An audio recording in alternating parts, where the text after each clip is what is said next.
The morning sun shone on London as the big day arrived. Prince William woke up early on May 6, 2023. This was a special day. His father, King Charles, would become the official King of England today. William felt both happy and nervous. He looked at his wife Kate, who was still sleeping. She looked peaceful. William did not want to wake her just yet. He quietly went to the window and looked outside. The streets were already busy. People put up flags and banners for the coronation day. William thought about how his life had changed. He was now the Prince of Wales. One day, he too would be king. And after him, his oldest son George would take the crown. The weight of royal duty felt heavy on his shoulders today. Kate woke up and joined William at the window. She put her hand on his arm. "Today is the day," she said with a soft smile. "Yes, everything changes today," said William. They heard the sounds of their children waking up. Prince George, who was 9 years old, would have a special job today. Princess Charlotte, who was 8, and little Prince Louis, who was only 4, would also attend the big event. The royal helpers came in to help the family get ready. William put on his special military uniform. It had many medals and gold details. He looked in the mirror and saw his father in his own face. He wondered if George would one day look in the mirror and see him. Kate wore a beautiful white dress with blue details. On her head, she placed a special headpiece made of silver and diamonds. She looked like a future queen. The helpers fixed her hair and makeup while she gave instructions about the children. Prince George came into the room. He looked serious in his small uniform.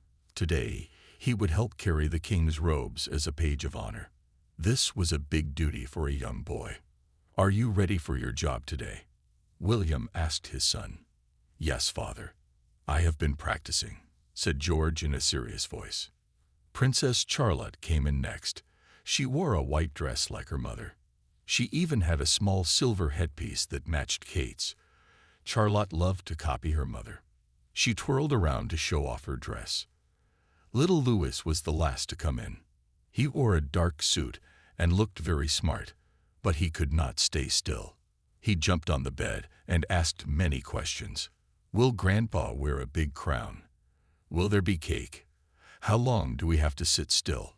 Louis asked without waiting for answers. Kate smiled at her youngest son. "Yes to the crown, yes to cake later, and you need to sit still as long as you can. This is a very important day for Grandpa." The royal family ate breakfast together. The children were told again how to behave in the church. They must not make noise. They must sit straight. They must smile and wave to the people. Outside, they could hear the sounds of horses and carriages. The royal guards were getting ready for the big parade. Soon, they would leave for Westminster Abbey, the old church where kings and queens of England had been crowned for hundreds of years. William looked at his family. They were the future of the royal family. Today they would show the world that the royal family was strong and would continue for many more years. He felt proud of his wife and children. They were ready for this big day. The royal cars waited outside Adelaide Cottage in Windsor. They were black and shiny with small flags on the front. Royal guards in red coats stood by the cars. They bowed as the Wales family came out of the house. Prince Louis held tight to Kate's hand. So many people were watching them. Camera people took pictures as they walked to the cars. William helped Kate into the first car. Then the children got in. The doors closed with a soft sound. "Remember what we talked about," Kate said to the children as the car started to move. "This is a day people will remember forever. We need to be on our best behavior." George nodded.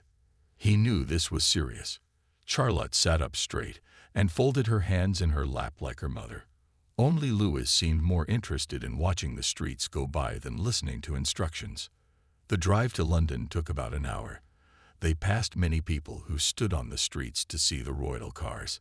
People waved flags and cheered. Some held up signs that said, "God save the King." Others had pictures of King Charles.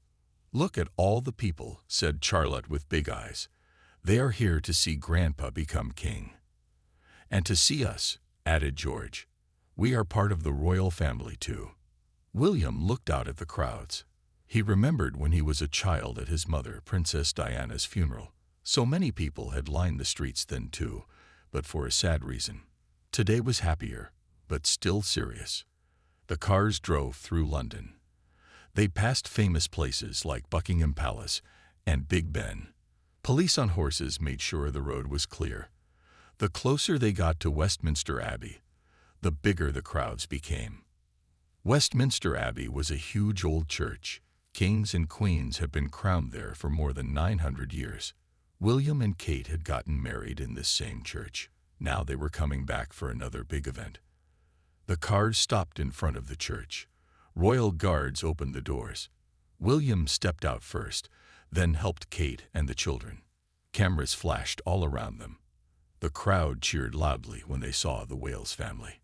Kate held Louis's hand tight so he would not run off. Charlotte stayed close to her mother too. George stood tall next to his father. They all walked slowly up the steps to the big doors of the church. Inside, the church was cool and quiet after the noise outside. The ceiling was very high with beautiful designs. Colored light came through the big windows. The church was full of important people from all over the world. Royal helpers showed them where to sit. They had special seats near the front so they could see everything. Other royal family members were already there. William's aunt and uncles nodded to them as they took their seats. The church was filled with flowers and good smells. Music played softly from the big organ. Everyone spoke in quiet voices as they waited for the king and queen to arrive. "When will Grandpa come?" Louis asked in a loud whisper. "Soon," said Kate. "The king is always the last to arrive. Then the ceremony will start." They did not have to wait long. The music changed and got louder. Everyone stood up. The big doors at the back of the church opened. King Charles and Queen Camilla would soon walk in. The coronation was about to begin. The music grew louder as King Charles and Queen Camilla entered Westminster Abbey. Everyone stood up. The king walked slowly down the long aisle. He wore a heavy red robe with white fur. 4 young boys helped carry the robe behind him. One of them was Prince George. William felt proud as he watched his son walking so carefully. George kept his eyes forward and his back straight.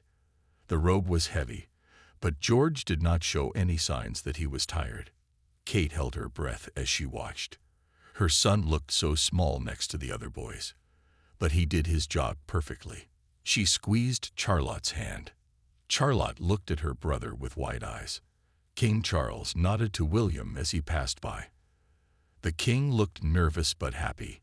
Behind him, Queen Camilla walked with her own helpers. She smiled at Kate and the children as she passed. The long ceremony began. First, the king took an oath. He promised to rule fairly and protect the church. Then holy oil was put on his head, hands, and chest. This was a very old tradition. Louis started to get restless. He swung his legs and whispered questions to Kate. "Why is Grandpa getting oil? Is he sticky now?" Louis asked. Kate put her finger to her lips to tell Louis to be quiet. Charlotte looked at her little brother with a face that said, "Be good." George could not look because he was still standing with the other boys, holding the king's robe. The most important moment came when the archbishop put the crown on King Charles's head. The crown was very old and heavy. It had many jewels and was made of solid gold. When the crown touched the king's head, everyone in the church shouted, "God save the king." William felt his eyes fill with tears. His father was now officially the king. Someday, William knew, he would sit in the same chair and the same crown would be placed on his head. And after him, it would be George's turn. The ceremony went on for 2 more hours. There were songs and prayers and more promises. The royal family had to stand and sit many times. Louis got tired and started to yawn. Kate gave him a small toy from her purse to keep him quiet. Finally, the king and queen put on new robes and crowns. They walked back down the aisle. Now King Charles held a gold stick in one hand and a round ball in the other. These were special objects that showed he was king. As the king passed, William bowed his head. Kate and Charlotte did a small curtsy. Louis tried to copy them, but almost fell over. Some people in the church smiled at the little prince's effort. George was released from his duties as page of honor. He came back to sit with his family, looking relieved that his job was done. William put his arm around his son's shoulders. "You did very well," he whispered to George. "I am proud of you." George smiled at his father. He had done his first big royal duty, and he had done it well. The family followed the king and queen out of the church. Outside, huge crowds waited to see them. The noise was very loud after the quiet church. People cheered and waved flags. Bands played music. They all got into golden carriages for the ride back to Buckingham Palace. The carriages had big windows so people could see the royal family. William, Kate, and their children rode in the second carriage, right behind the king and queen. "Wave to the people," Kate reminded the children. All three children waved as the carriages moved slowly through the streets of London. This was the parade part of the day, and it would take them all the way back to the palace. The royal carriages moved slowly through the streets of London. People packed the sidewalks 10 rows deep. They waved flags and took pictures with their phones. Some had been waiting since early morning to see the royal family pass by. Inside the carriage, Kate helped the children wave to the crowds. "Not too fast," she told Louis, who was waving his arm like a windmill. "Nice and gentle, like this." She showed him the proper royal wave. William looked out at the sea of faces. Some people were crying with happiness. Others held up signs with good wishes for the new king. William saw a woman holding a picture of his mother, Princess Diana. He felt a pang of sadness that she was not here to see this day. The carriage ride took almost an hour. The horses walked slowly so everyone could see the royal family. Police officers on motorcycles rode alongside them. Soldiers in bright red coats and tall black hats marched in front and behind. "My arm is tired," complained Louis after a while. "You can take a short break," said Kate, "but remember to smile. There are cameras watching us." Charlotte sat very straight and proper. She had learned well from her mother how to act on public occasions. George looked serious, still thinking about his important role in the ceremony. Finally, they arrived at Buckingham Palace. This huge building was where the king and queen lived. It had a famous balcony where the royal family stood on special days to greet the people. Inside the palace, royal helpers took the children to a special room to rest. They had snacks and drinks ready. Louis ran straight to the food table and grabbed a cookie. "Careful with crumbs on your good clothes," warned Kate. William went to speak with his father, now officially King Charles II. The king sat in a small room, resting before the balcony appearance. He still wore his crown and royal robes. "You did well, father," said William. "As did you and your family," said the king, "especially young George. He has the makings of a fine king someday." William nodded. 3 generations of future kings had been in Westminster Abbey today. The line would continue. Soon it was time for the balcony appearance. This was the moment the crowds had been waiting for. Thousands of people stood outside the palace gates, hoping to see the new king and his family. The royal family gathered in order of importance. The king and queen would go first, then William, Kate, and their children. Other royal family members would stand behind them. "Stand in height order," Kate told her children. "George, then Charlotte, then Louis. Remember to smile and wave, but no silly faces." This last instruction was mainly for Louis, who liked to stick out his tongue at cameras. The glass doors to the balcony opened. A roar went up from the crowd as King Charles and Queen Camilla stepped out. They waved to the people below. Then William and his family joined them. The noise grew even louder. People loved to see the royal children. William stood tall next to his father. Kate made sure the children were in the right spots. Louis was excited by all the noise. He pointed at the sky where planes would soon fly over. This was called the fly past and happened at big royal events. The planes would make colored smoke trails in the sky. The royal family stood on the balcony for 10 minutes. They waved to the crowds below. When the planes flew overhead, they all looked up.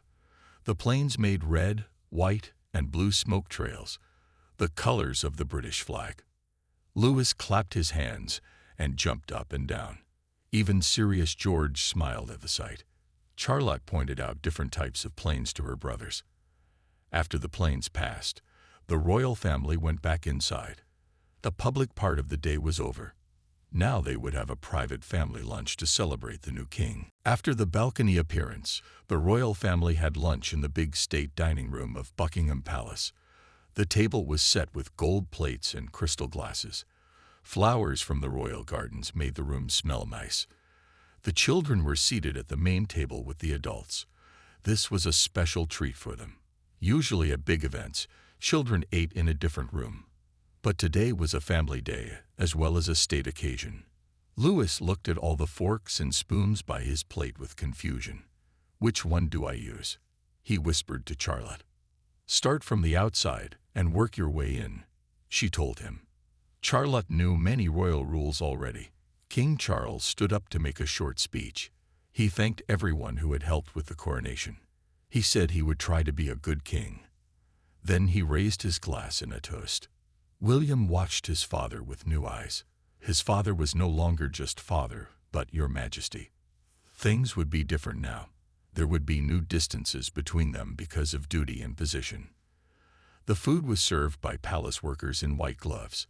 There was roast beef and vegetables from the king's own farms. For dessert, they had a special coronation cake with gold leaf on top. "This is much better than the church," said Louis with his mouth full of cake. Kate gave him a look that told him to use better manners. After lunch, the family had a special photo session. They posed in their coronation clothes for official pictures.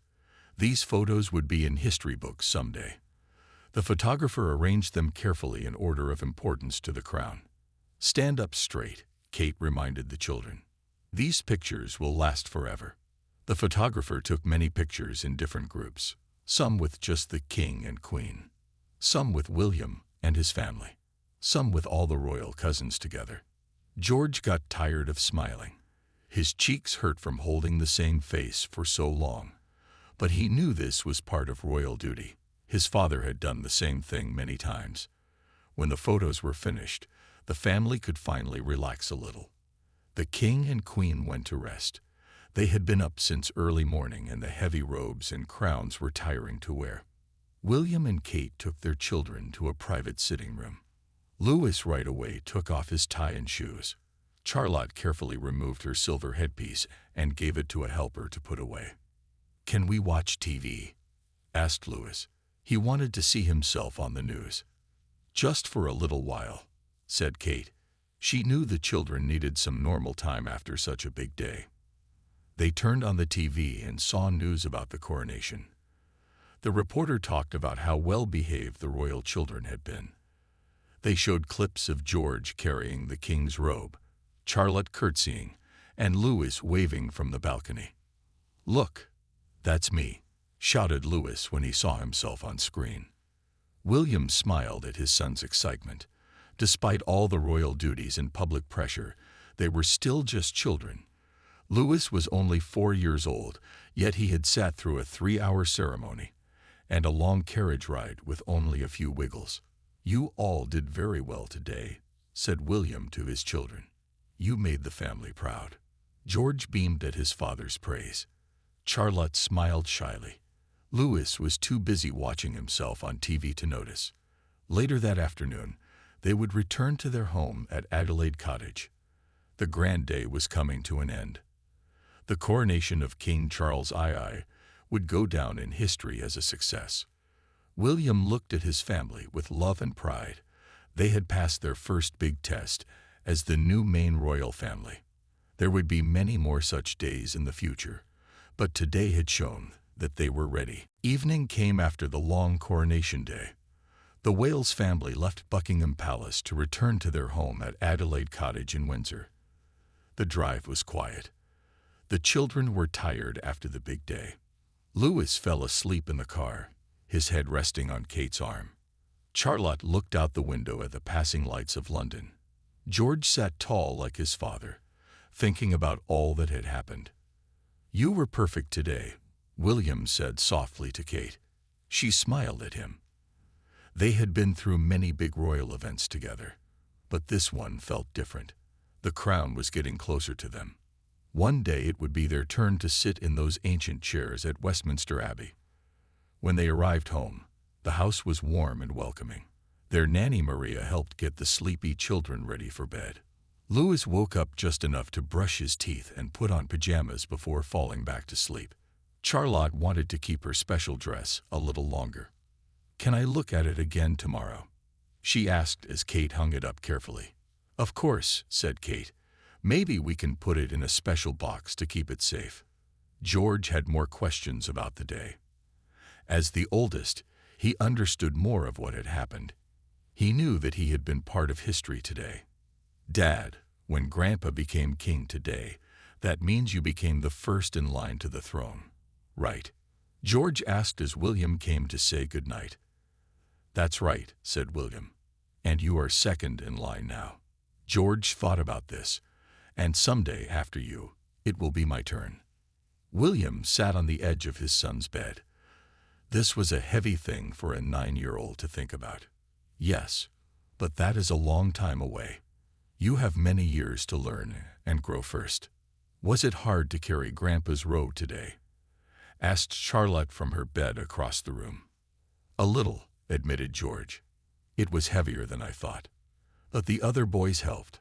William tucked them both in and turned off the main light, leaving just a small night light on. "Sleep well. You've earned your rest today." Downstairs, William and Kate had a quiet cup of tea together. The television was still showing highlights from the coronation. They saw themselves arriving at the Abbey, sitting during the ceremony, and waving from the balcony. "Louis did well, considering how long everything was," said Kate. "I was worried he might get too restless." "He takes after my brother Harry a bit," said William with a smile. "Always the one to keep things lively." They watched as the TV showed George in his page of honored uniform, carefully holding the king's robe. "He looked so grown up today," said Kate. "Sometimes I forget he's still just a little boy." "He won't be little for much longer," said William. "He's growing up fast." They talked about Charlotte too, how she had watched everything with such interest. She was always so aware of what was happening around her. Nothing escaped her notice. "She'll be a great support to George when they're older," said Kate, "just like my sister Pippa has been to me." William nodded. The bond between brothers and sisters in the royal family was important. They needed each other to handle the pressure of public life. The news showed a clip of the new king and queen waving from the balcony. King Charles looked happy but tired. He had waited a long time for this day. "Dad seemed pleased with how everything went," said William. "He should be," said Kate. "It was a beautiful ceremony."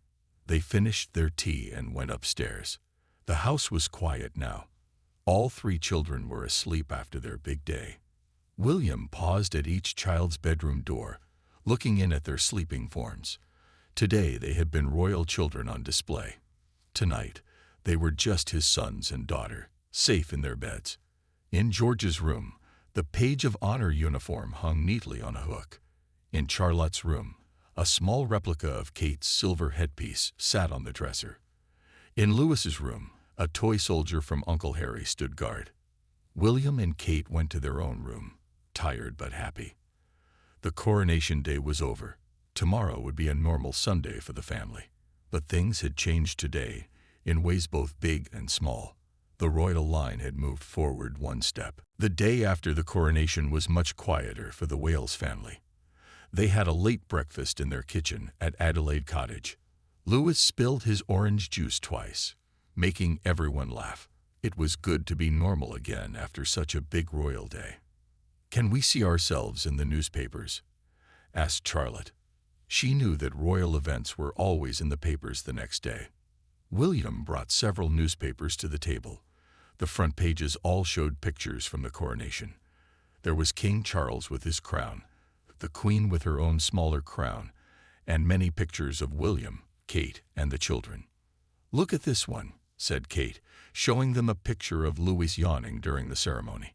The headline said, "Sleepy Prince Steals the Show." Louis looked proud. "That's me. I was very tired in that church." Another paper had a beautiful picture of George carrying the king's robe.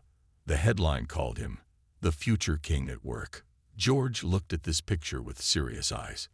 He was starting to understand his place in history. Charlotte found a picture of herself curtsying to her grandfather. "My curtsy was perfect," she said with satisfaction.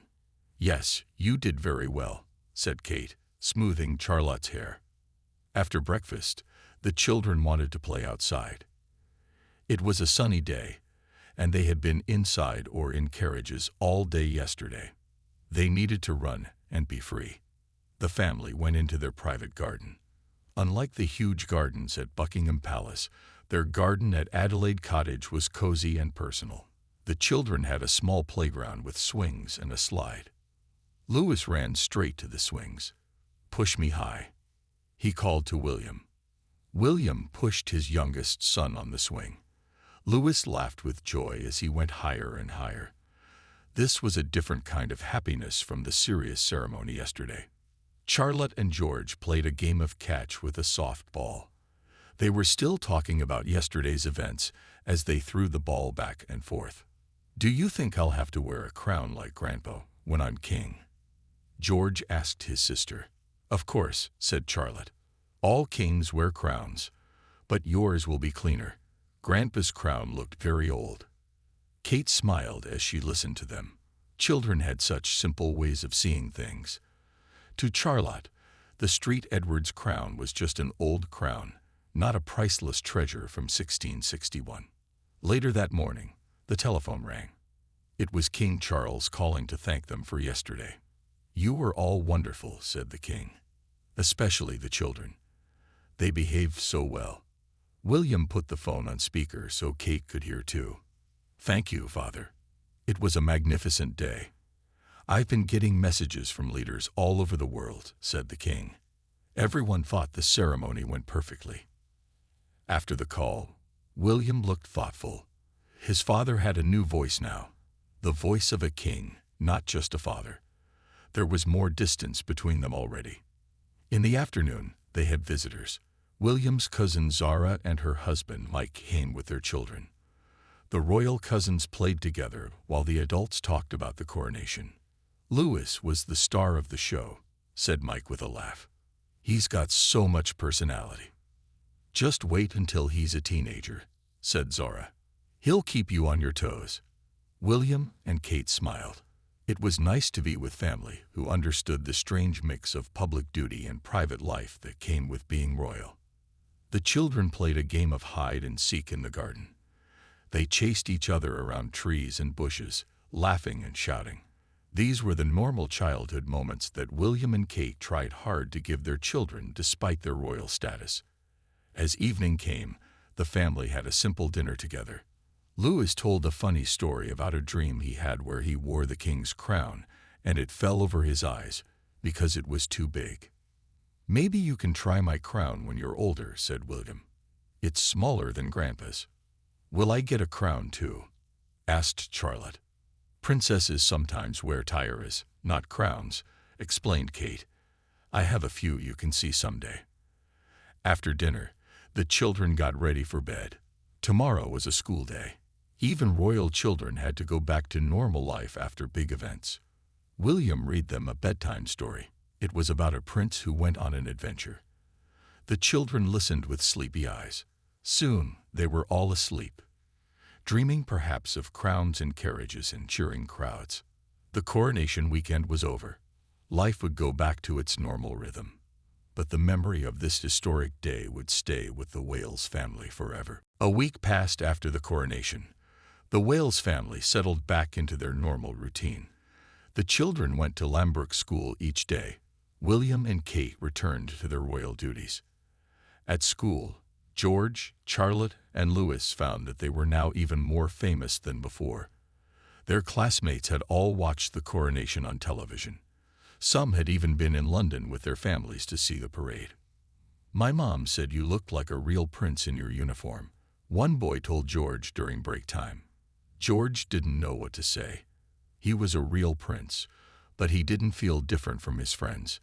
He just shrugged and suggested they play football instead. Charlotte's friends were more interested in her dress and silver headpiece. "Was it heavy?" they asked. "Did you get to keep it?" "It wasn't too heavy," Charlotte told them. "And yes, it's in a special box at home now." Louis had the most fun with his new fame. He told his class all about the super big church and the heavy gold hat that his grandpa wore. Some of his stories got bigger with each telling. By the end of the week, he was saying the crown was as big as a car. At home one evening, Kate helped Charlotte make a scrapbook about the coronation. They cut out pictures from newspapers and magazines. Charlotte wrote captions in her neat handwriting. "This is me curtsying to Grandpa King," she wrote under one picture. George worked on a school project about the coronation. He had to write about his experience as a page of honor. William helped him find the right words to explain the ancient ceremony in a way his teacher would understand. "Remember to explain what a page of honor does," William reminded him. "Not everyone knows about royal traditions." Louis made a drawing of the king's crown. He used yellow crayon for the gold and stuck on bits of colored paper for the jewels. "This is for Grandpa," he said, holding up his artwork. One afternoon, a special package arrived at Adelaide Cottage. It was from Buckingham Palace. Inside were official photographs from the coronation, beautifully framed for the family to keep. There was also a handwritten note from King Charles. "To my dear William, Catherine, George, Charlotte, and Louis," it said, "thank you for making my coronation day so special. Your support means more than I can say. With love, Grandpa." Kate read the note to the children. "That's very nice of Grandpa King," said Charlotte. "Why didn't he sign it, King Charles?" asked Louis, confused by the simple Grandpa. "Because to us, he's still Grandpa first and King second," explained William. "Just like I'm Dad to you before I'm Prince William." The family chose places to hang the official photographs. One would go in the main sitting room, a formal portrait of the whole royal family in their coronation finery. Another, more relaxed photo of just their family would go upstairs in the family area. That weekend, they visited Windsor Castle to have tea with the King and Queen. This was their first private family visit since the coronation. The children were excited to see their grandparents in their new home. The King and Queen were waiting for them in a cozy room, not one of the grand staterooms. King Charles wore a simple suit, not robes or a crown. Queen Camilla had made cookies for the children. "There are my coronation stars," said the king as the children came in. He hugged each one. Louis gave the king his crown drawing. King Charles acted very impressed and said he would hang it in his office. Louis beamed with pride. "Did you like being king for a day, Grandpa?" asked Charlotte. The king smiled. "It was more than a day, my dear. I'm king every day now." "Even when you're sleeping?" asked Louis with wide eyes. "Even then," laughed the king. They had tea and cookies while the children told their grandparents about school and friends. For a little while, they were just a normal family sharing stories. The crowns and ceremonies seemed far away. On the drive home, William was quiet. Kate put her hand on his arm. "What are you thinking?" she asked. "About how different things are now," he said. "And yet, in some ways, nothing has changed at all. He's still father, still Grandpa, but now he's also the king. And someday that will be you," said Kate softly. William nodded. The crown was one step closer now. But for today, he was just a father taking his family home after visiting their grandparents. And that was enough. 1 month after the coronation, the royal family gathered again for another big event. It was Trooping the Color, the official celebration of the king's birthday. This parade happened every June, no matter when the king's real birthday was. The day started early at Adelaide Cottage. Kate helped Charlotte put on a pretty blue dress. George wore a suit that made him look like a smaller version of his father. Louis had a little sailor suit, which was traditional for young royal boys. "Do we get to ride in the golden carriages again?" asked Louis as Kate fixed his collar. "Not the golden ones," said Kate, "but we will ride in carriages to watch the parade. Then we'll stand on the Buckingham Palace balcony again." The children were excited about another balcony appearance. This time, more of their royal cousins would join them. They would get to see the planes fly over again, too.